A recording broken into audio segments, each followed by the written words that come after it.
Hey, it's me, Baddhan here with BizAsiaLive.com. We are currently in Leicester for the Leicester Asian Glitz Awards, which are taking place tomorrow. It's brought to you by Jay's Entertainment, and one of the judges who has flown over from Mumbai, even I'm quite excited about, is a legendary musician. I'm talking about Anu Malik who is here. Anuji, welcome. How are you? Raj, I'm absolutely fine. Couldn't be better after coming to Leicester because it's sort of deja vu, and for me it's very emotional because I had come here for my film Bazigar, yes, as premiere. Yeah. That was about 25 years back almost, and I'm coming after 25 years to Leicester. Oh wow! And I feel so nostalgic because we had a crazy crowd. They loved us for the film, yeah, and they gave us so much warmth so many years back. And I want to tell you something, Raj. I see the same warmth in the people even today. Yeah. And this speaks a lot about the beauty and the humanness and the warmth of Leicester. Yeah. Anuji, I talk about Bazigar. I got to admit, I mean, there's one particular song on there. I played it on my show yesterday, on my radio show yesterday. Tere Chehre Pe Mujhe Chand Nazar Aata Hai, which wasn't actually in the final cut of the film, but it was one of the most amazing and most loving tracks. People loved that song, and in fact wondered there was another song which I think you didn't mention now. One was Tere Chehre Pe Mujhe Pyar Nazar Aata Hai, and there was another song.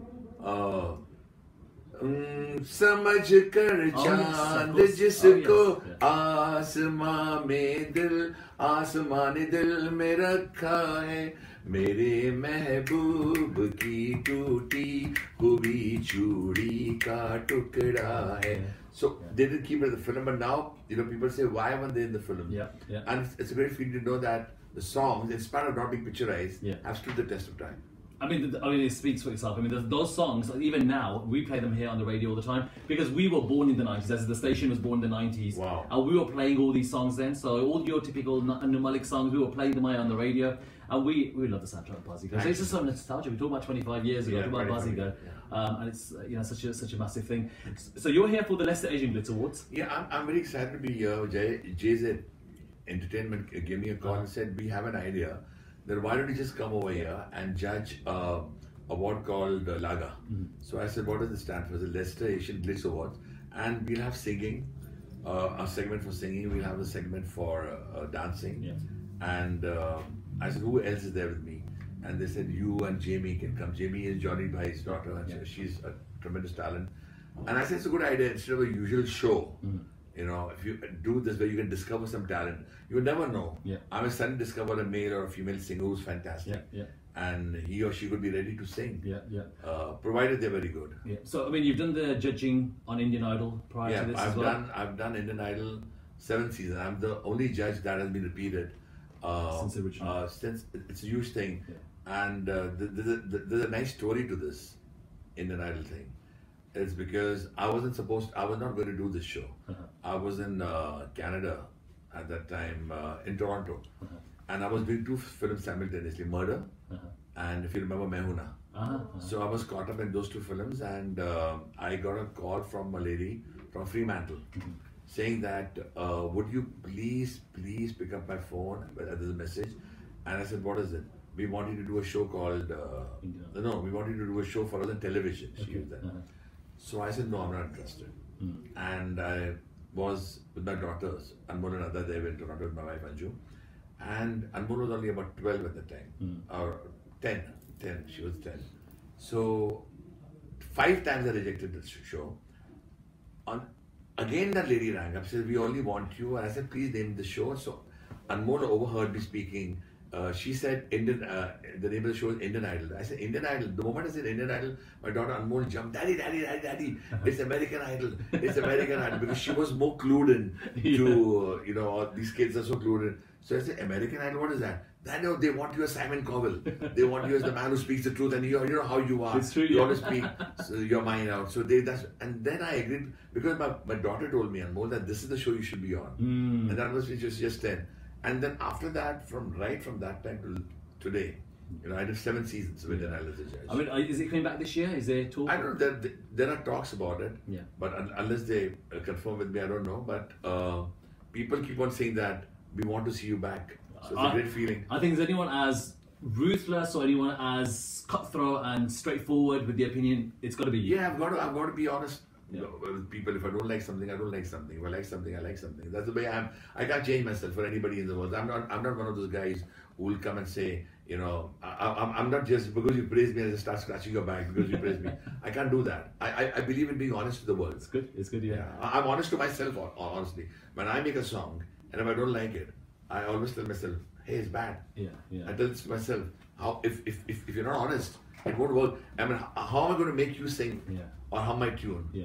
If I'm not happy with it, Yeah. you know what I'm saying? Yeah. So I've got to be brutally honest, and this world requires people who tell the truth, because you know it's not important to just keep on saying, wow, everything is hunky dory. When it's not, it's not. We're going to come back to that in a minute. I just want to talk to you about Leicester Asian Glitz Awards again tomorrow. How ruthless are you going to be with the candidates that are going to be there? Can I be honest here?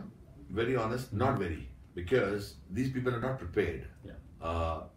That Anu Malik is going to judge it. They've already been chosen. Yeah.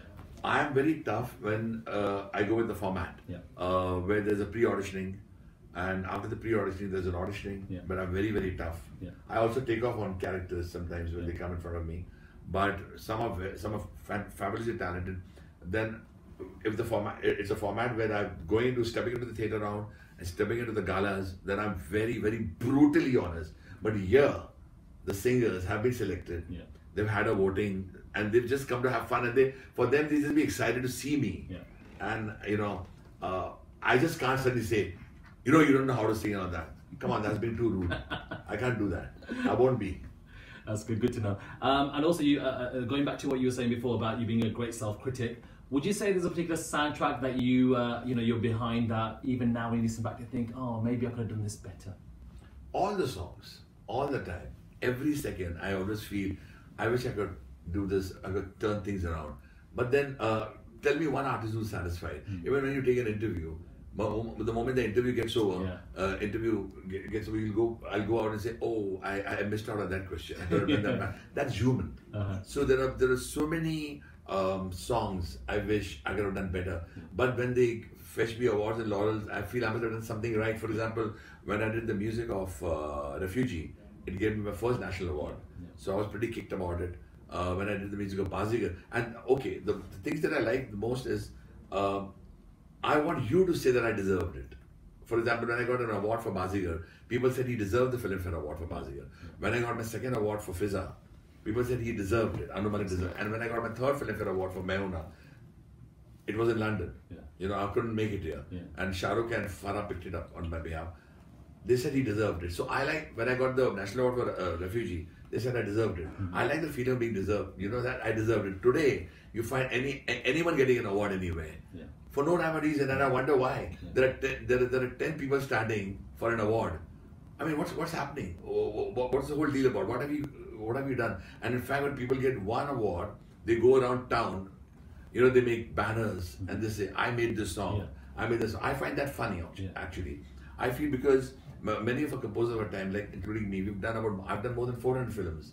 And if you start counting my songs, it's not about me blowing my trumpet. It just makes me feel good that I've never gone around telling people, I made Kali Aankhein, and I put a poster around saying, I mean, that means you can only make one song. Yeah.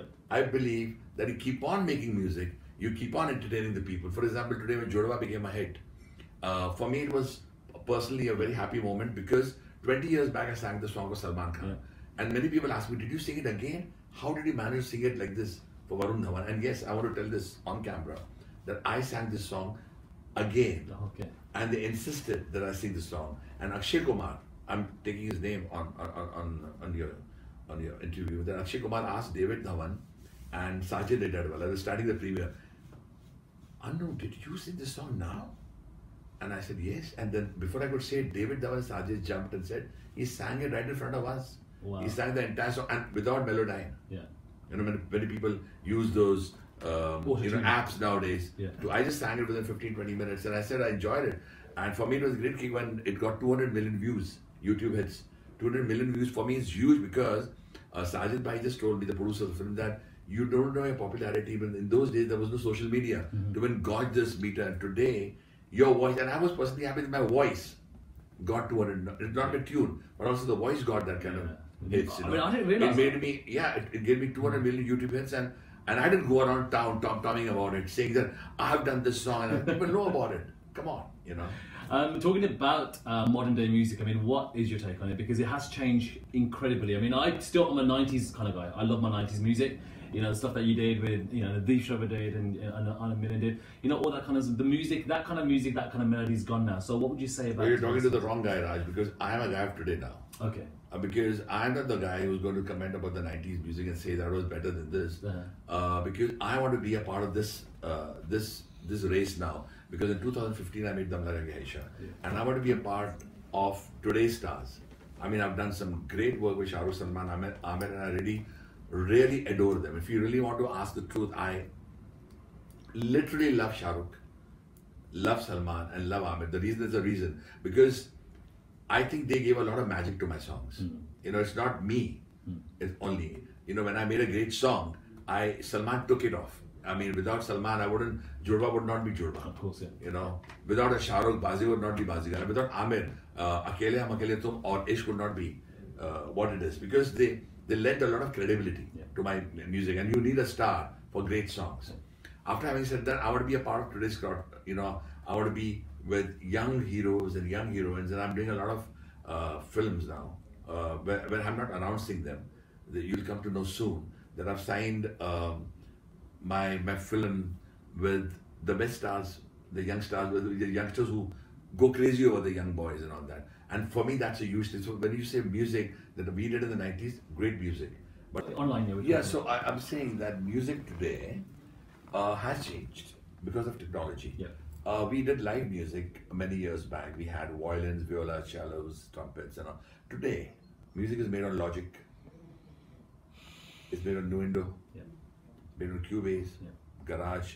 Everything is here. I'm working on all of them. And I'm a learner. Thanks to my two daughters, Anu Malik, they're tech savvy. So they keep plugging me in and saying, Daddy, this is what this is. And it's almost like being online, not offline. I mean, I can relax, just say, you know, I had my time, and I can, luckily I don't drink. So I would take, some guys would say that I did this and I did that. I'm not from that school. I believe in now, you know. So I like the youngsters, I like the composers, and I like compliments coming from young composers. I've been getting a lot of compliments from young composers saying, how did you make Momo Ke Dhage? And it's good to know that you're rubbing shoulders with a young guy.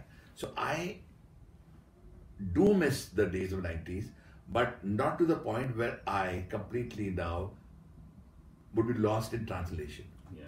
I hope you understand. Yeah. It's almost like me doing work with the young composers today, young singers today, and enjoying every minute of it. And working on Logic also has got its pluses. You know, when I sit with my sound designers and we work on it, and I'm fascinated by technology. The sound has changed, compositions have changed. There are remixes happening all the time. Today it's an era of remixes again, where you pick up an old number and you remix it again. The only thing that I have a grouse is when you pick up a great classic and try to spoil it. Sometimes, for example, for me, some songs are great songs, you know, you got to play with them. Or you need the original composer to play with that song. You get what I'm saying? Yeah, you know, if the original composer plays with his own song, it does work in a bit. You know, when people pick up songs, but it's not a bad idea to have remixes. I'll tell you why. Many of the people who haven't heard those classics get a chance to hear those classics in their sound. For example, some want to hear it in house, some want to hear it in club. You know, the club mix, they love the club mix, they love the house mix, they love hip hop coming in, they love, sometimes a beautiful love song is, you know, just taken into jazz, into a jazz zone, and I love it. So I like this kind of groove coming in, the youngsters start enjoying it. And I love youngsters. For example, for me, my life belongs to young people. I say, you know what, somebody told me a good thing. A very nice person from a very huge audio company said, you know, Mr. Malik, I'm buying your stuff, and the way you talk is because you're stuck on 30. You talk like a 30-year-old. You behave like a 30-year-old. You talk about, you know, so I'm made like that. I just can't change. I can't change. I can't. I will not. I've tried to. I'm a typical scorpion. You know, you're talking to a scorpion, a November 2 born scorpion, and I'm made like this. I'll always be like this.